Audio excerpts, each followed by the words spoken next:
Assalamu alaikum. Facebook'tағы dostlar, görmanдар, қандайсыңар? Esалы күніңер қандай өтіп жатат?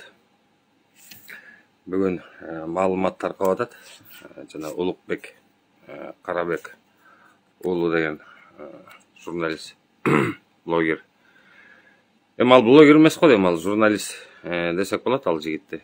Себеби мен ал баланы bir emes bir iki iret жолуккан болчумун. Туугандар, көрсөңөр бөлүшүп койсуңарбы? Окугум бар, чыгып, эл астына чыгып сүйлөп турганга, өзүмдүн пикиримди айтканга. Эми менин колум, менин көзүм силерсиңер. Силерден башка менин башка куралым жок, ошондуктан бөлүшүп койсоңор актуальный тема болуп турган азыркы ушул журналист баланын камалышы боюнча эми 48 саатка камалган экен. Жанагы хулиганство менен иш козголуп камап коюштур, ошонун үстүндө сөз болот. Негизи ал Улукбек менен бир эки ирет мен жолуккам. Буга чейин экөөбүз партиялаш болуп депутатка 2020 жылы чогуу аттанганбыз. Ал маалда дагы ал бала менен маек куруп, сүйлөшүп, ой бөлүшүп жүргөн күнөрүбүз да болгон. Эми тыгыз баягы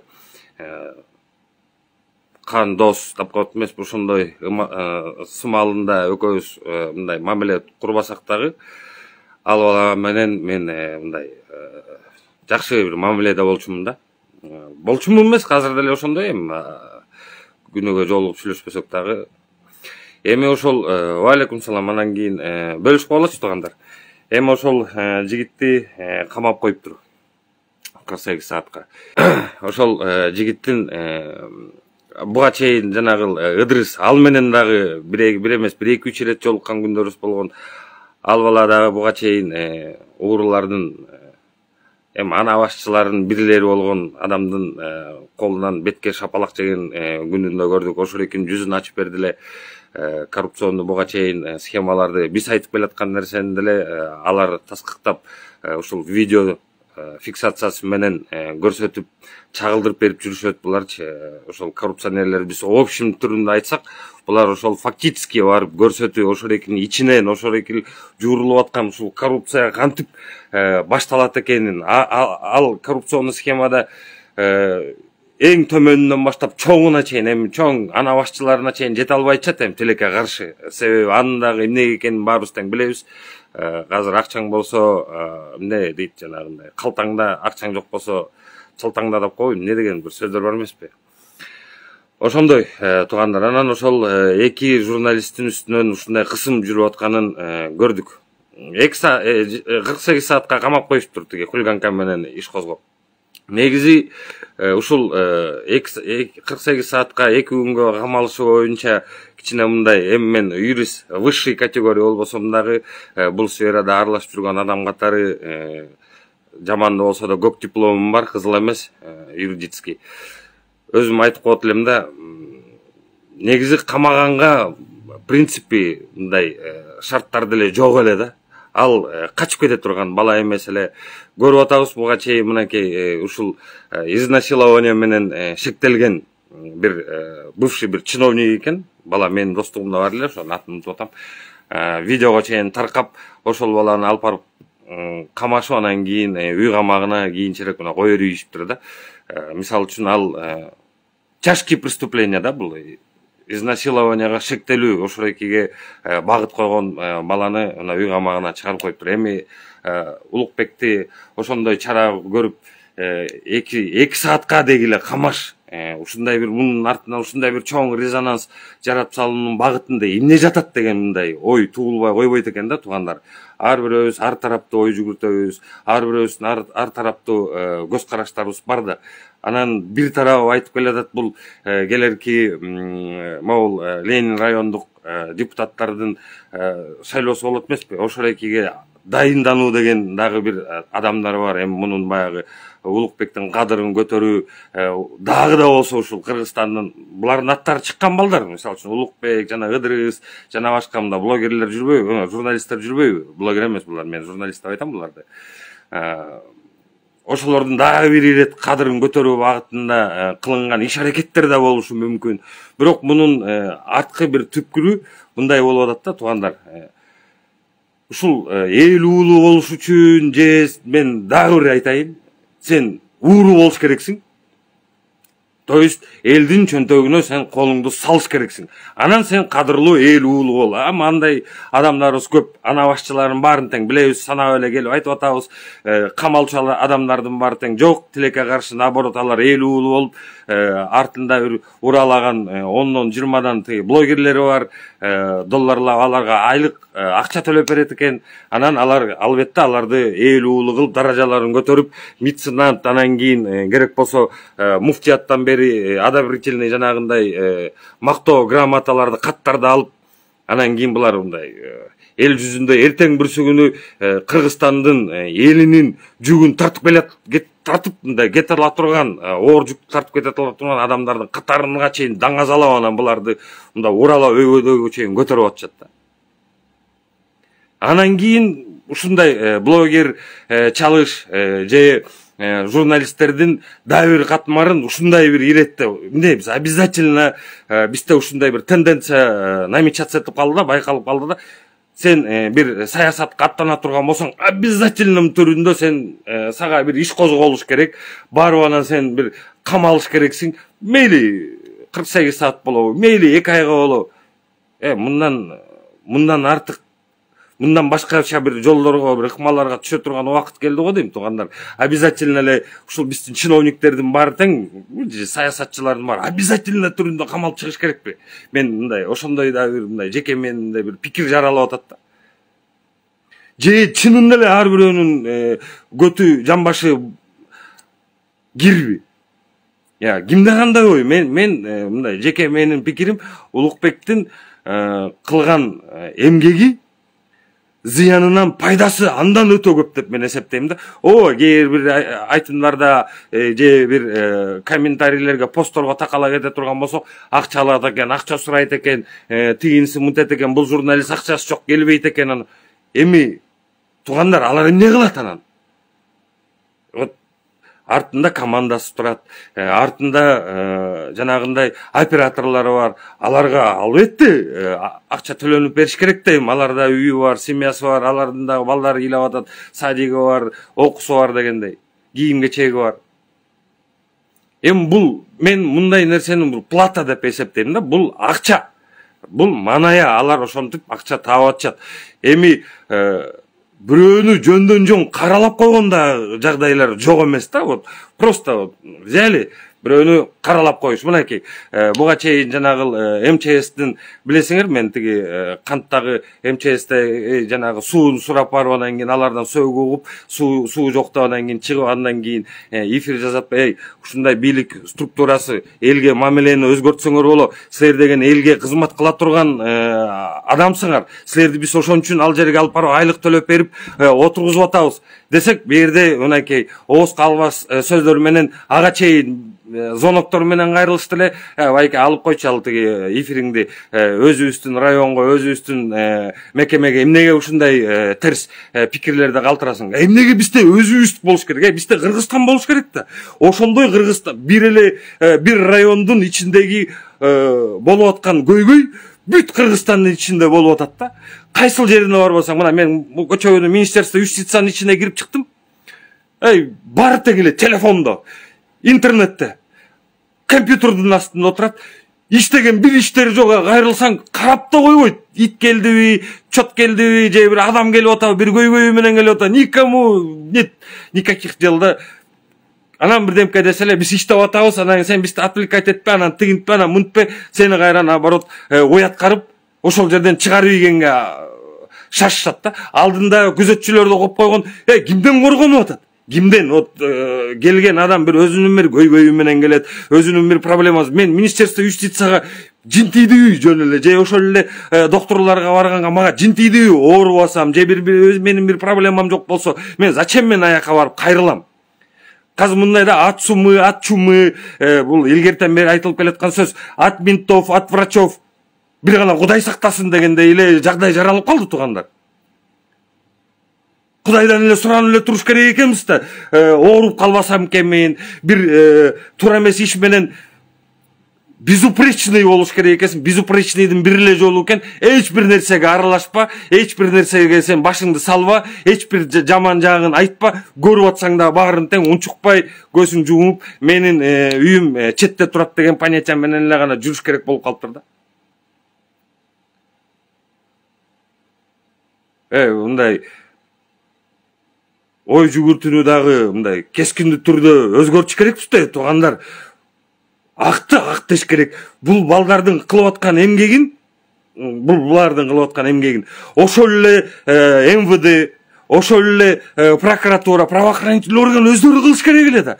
Өздөрүнүн ичинде ошол эки ар бир мекеменин ичинде ошолордун жүрүм турумун карай турган службалары бар, подведомственный организациялары бар, тиги мекемелери бар, тиги бөлүмдөрү, то есть баа бере турган. Алардын кыла турган нерселерин бул балдар кылып аткандан кийин силер наоборот эки колдоп коштоп уралап, наоборот ошолорду колдоп алыш керек да. Анан кийин дагы бир нерсени айтып коеюн. Мына бу жерде ачык айкын туура жазган сын пикир айтып аткан биздин эжелерибиз, агаларыбыз да жок эмес экен. Ошол балдарды чакырып, бирөөнүн жүзүн ачып берип кой, менин көйгөйүмдү тиги бийликке жеткизип кой деп чакырганы чакырып алып, акчасы бериппи, акчасын бербейби? Главное максатына жеткизди да. Сага сенин үнүңдү жеткизди. Өзүнүн ыкмаларына салып отуруп, ушу бийлик төбөлөрүнө жеткизип, ошолор бир какой-то бир реакция кыла баштады да. Ошондон кийин сен бол, мен көр, сен көр. Ошондон кийин ошол балдарды таштайт экенсиңер дагы, өзүңөрдүн проблемаңар, өзүңөрдүн эчкиңер сууну кечип өтүп бүткөндөн кийин болду. Жок болуп кетет экенсиңер. Мен дагы ошондой акыбалдарга туш келдим да. Мисалы үчүн бирөөнүн проблемасын көтөрүп берсең, ошол маалда уралап колдошот, андан кийин башка бирөөнүн аналогичный ошондой болгон бир проблемаларына келсең, мая хата с краю, мен көр, сен көр, жок да. Кана ошол эки Улукбекти кайрадан тиги үгүттөп, айланайын, сен сонун кылып атасың, молодец, сен эл уулусуң, сен элдин кулунусуң деп уралап, түрткүлөп, артынан монтип дем күч берип турган балдар каяктасыңар? Кана силер ошол эжелер? Ошол интернет тармагында эле кана тиги МВДнын ошол эки Оштогу болгон окуя да, булчу Ошко алып кеттир. Макул. Место совершения преступления, ал хулиганство кылган Ош экен. Ошол жерде ошол эки тартып алып барган, ошол экини үгүттөбөй көрсөтүп берип кою деген адамдар каякта жүрүшөт? Астына барып пикет устраивать этпейби?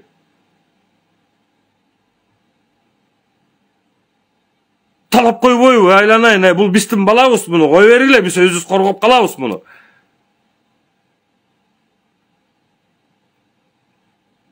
Сурап койбойбу, кирип чыгыпчы. Эмне дараметтери жетпей, ошол жерден ар бирөө бирден мындай телефонун кармап эле чыгып сүйлөп койгонгочу, биздин балабызды кой бергиле, ушундай болгон, жагдай моундай болуп атат. Анан кийин жанагындай Министерство здравоохранениянын бир мекемесине врачтарга айланайын. Ал мен бир мындай кыскача азыр үзүндү чоңдорун көрбөй калбадыкпы? Биздин мээбиз жетпей чоң узак эфирлерди көргөнгөчү. Себеби сенин мышлениең морекил, акылың 2 мүнөттүк, 1 мүнөттүк, 30 секундтук болуп калган да. Мен ошондой үзүндүлөрдү мен да силердин катарында мен да көрдүм ошондойдучу.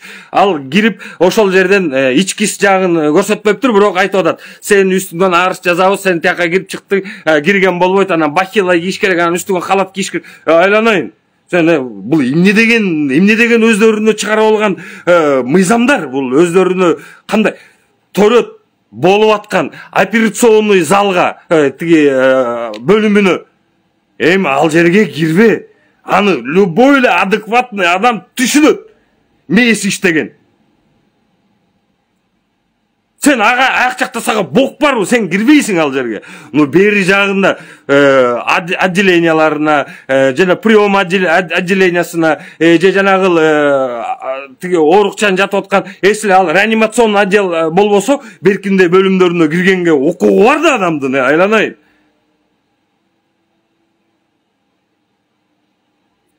Анда ар бир ичинде жаткан адамдардын баарын тең халат кийгизип жаткызбайсыңарбы? Какие-то bir мындай непонятные стандарты да, вот мен ушуга такыр түшүнө албай койдум да. Эмнеге бир муниципальный болгон мекеменин астында күзөтчүлөр туруш керек? Вот этого я никак не могу понять. Эмнеге менин аты жөнүмдү, фамилиямды, паспортумду требовать этиш керек? Я. Паспортуң жок болсо, сен анда адам эмессиңби? Sen Kırgız emezsin mi? Kırgızistan'dan жараны emezsin mi anda? İnostranisler gelse de alarga bir bile men bulardın bunday men oşonu aytып эле келатам тугандар. Бул чирик система. Чирик системаны атайын өздөрүнө ылайыкташтырып, мунун баарын тең жазап алышкан. Эми ошол чирик система менен күрөшүп аткан, ачыктап аткан, айтып аткан адамдарды колдоп калгыла да. Колдоп калыш керек да. Мен ачык эле буга чейин деле айтып келатам, дагы бир жолу айтам да. Кудай сактасын, Кудай сактасын. Ушул жерде уралып аткандардын бар, бирөөгөр да басып барбайсыңар. Мынакей, жанагы Кемпирабадтын артынан эметкен балдарды. Кана? Бирөө жарын басып бардыбы? Бир тугандар да азыр ушундай заман. Булар күрөшүп атат, ушундай элдин да кайдыгерчилигине моюн сунуп, бийликтин дагы жанагында акмакчылыгына моюн сунуп, ошол эки менен күрөшүп, бул азыркы малдын бир мындай образына говоря батырлары десек болот да. Бир нерсени ачык айкын айтып чыккан адамдар. Анан эмне кылып жүрдүң эле буга чейин, анан каякта жүрдүң эле деп итче келип, кандекче келип үйрүп кеткен жанагындай сатылма же аңологон бирөөнүн артынан дүрбөп эчиген же мышлениясы, акыл эси ордунда эмес, маңкут мүнөздөгү адамдардын жанагындай жазган комментарийлерине эчип кеткенине карабастан ошондой прессингтин үстүнө душар болгон адамдарды эмне десек болот? Буларды батыр десек элек болот да. Мисалга алгандачы. Вот в чем вопрос заключается. Мынакей, жанагындай буга чейин айтып кеттим, дагы бир айтайын. Эрулан Кокуловду мынакей алып барып отурустуңар. 11 миң, 20 миң голос алып тур. Молодец. Заслужил. Эмнеге ошол экинин артынан азыр муну чирик системанын тиги бир куралы, бир винтиги кылып аны жедирбей, аны коргоп сактап калган жоксуңар? Эл журт. Сын пикир айтканга келгенде баарыбыз тең маштакебиз. Это легко. Бирок ошондой балдар жедирбеш керек да. Анан бийлик өкүлдөрүнө мына Садыр Нуркожоевичке айтып кетет элем, өзүнүн бул азыркы малда интернет тармагында сен айтылган могул сөздөрдүн баары тең калат да тугандар. Муну удалить этүүгөн күнүңдө дагы жакшы хакери, жакшы айтишнигин издеп таап чыгат мунун баарын теңчи. Анан сени айланайын деп мынакей жанагынтип же сага терс колдонушу мүмкүн, же бул сага бир какой-то элдин астынан бир кандай десем, колдоо таап ушу сенин үнүңдү түшүнүп бир жүздөгөн адамга бир жол ачып берип, изнамышленниктер топтогонго жол ачып бере турган жагдай да. Эми ошондой эле президентибиз мынакей интернет тармагын аябагандай жакшы колдонгондугунун себебинен өзү айткандай 100-200 тиги группа ачып алып ошол жерде иштеп, бул эмгектери чоң. Анан кийин бир тиги премьер-министр, президент анан кийин төрага болуп турган маалында тиги айтты эле өзүчү. Мени сындагыла, сындалсак мен түздөлөм деди эле. Эркек бир эле айтат да. Бир тискин, бир чылбыр деди, мен чечем деди. Бул жерге азыр президент өзү кийлигиш керек. может быть булардын бир койгон бир сценарий болушу мүмкүн. Улукбек алыс эмес адам, мен билем, мага караганда президент Садыр Нуркожоевичке үнү тез жете турган, Улукбектин кыймыл аракетин карап ошого баа берип турган адам катары мен билем да, кандай комбинацияны коюп атышат, кандай ыкма менен кетишти бир гана Кудай билет. Бирок элди ушинтип ар тарапта ой жүгүртүрпөй точка коюп кое турган бир эле киши да ошол да. Бул чё за вот беспредел депчи. Ошол министерстволардын мынакей жанагы министр образованиясы, министр тиги здравоохранениясы. Адам келип, адам кайрылса суроолоруна жооп бериш керек да, алар. Булардын функциональный задачасы ошол да. Эл менен иштеш керек. Конституцияга четко ясно они написали, Конституцияга каршы иш аракеттерди жасап атат да. Ар бирөөбүздүн укугубуз бар. Ар бирөөнөн барып сурап, кандай иш аракеттерди жүргүзүп атасың, кандай багытка алып баратасың деп талап коюп сураганга. Эмнеге жооп бербейт? Камап, бул жөн эле буну биз багыт экенбиз деп коррупционерлерди миллиондук миллиардтап казынага төгүп берип атат, чит түкүрүп атат деп аларды кой берип койгон. Эмне үчүн бул эмеге чарасын жана 48 саатка камаш керек? Вот за что? За что? Вот мен если даже бул атайын коюлган сценарий болгон болсо, бул жерде сговор болгон күнүндө дагы бир баягы эл астында бир кадыр бартты көтөрүү, ошондой ыкмага түшүп калбадыкпы деп атпайм менчи. Болгон күндө да мен туура эмес көрөм мындай нерсеничи. Болбош керек. Мунун обратный эмеси айбагандай татаал болот да. Адамдын бир минут эркиндигинен адилетсиз ажыратып коюш, сен ал адамдын алдыдагы койгон жашоосуна койгон багытын полный түп тамыры менен өзгөртүп койгонго барабар болот. Анан кийин бийлик өкүлдөрүнө сын пикир айтып, же бир нерселерин ачыктап, же бир талап койгон адамдарды алып келип анан кийин же коркутуу ыкмасына салып камап, же кечирим суратып, мынакей Сооронбай Шариповичтин убагында кечирим сураткан мода болду эле, тиги Атамбаевдин маалында журналисттерди айыпка жыккан мода болду эле, Бакиевдин маалында просто мынтип эле ит аткандай атып коймок ыкма болду эле, тиги Акаевдин маалында ладно интернет тармагы өнүгө эле, бирок тиги газетага эптеп-септеп чыгып алган же бир ичара эл менен эметсе барып аларды элге угуспай көрсөтпөй тынчыткан заман болду эле. Азыр кандай? Башка бир инакомыслие менен башкача ой жүгүрткөн адамдарды ушинтип эле кордоп зордой берсеңер, анда билбейм, анда каяктагы өнүгүүнүн жолу. Бул бийлик, мисалы үчүн, бул жерден Садыр Нуркожоевич ойлонуш керек да мындайчы. Бул министерстволордун баары саботаж жасап атканын түшүнбөй табы. Если анда түшүнбөсө президент өзүчү, анда у меня задается вопрос да, Садыр Нуркожоевич, он компетентен ли сидеть президентом? Ушундай нерселерди көрө албайса, анда казыркы конституцияны эмне кереги бар анда?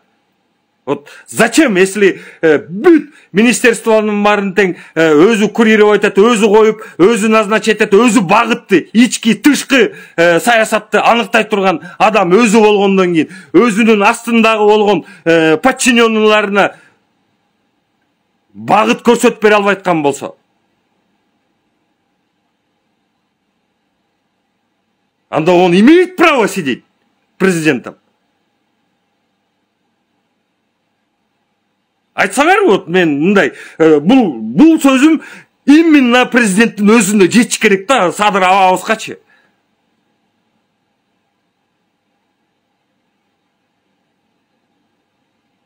Чё за беспредел да бул? Мындай иштей албасаңар айткыла да, иштей албай атабыз, биз күрөшө албай атабыз, биз туура багытка, туура жолго сала албай атабыз, алыбыз жетпей атат.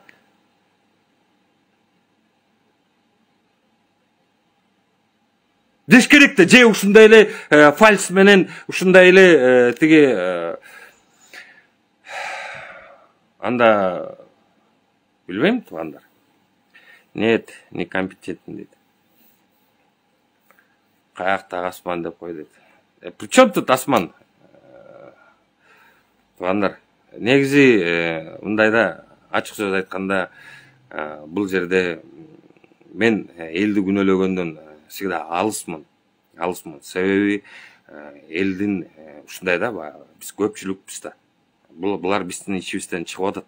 Туура ошол эле бир авторитет таап, элдин астынан колдоо таап, кердектерди сатып алып, алдагы андай ыкмаларды көрүп эле келатабыз. Анан ошентип барып анан кийин эл башкарам деп барып отуруп атышат да. Жол көрсөтө турган, багыт көрсөтө турган, ушул өнүгүүнүн жолуна сала турган ушул бийлик өкүлдөрү да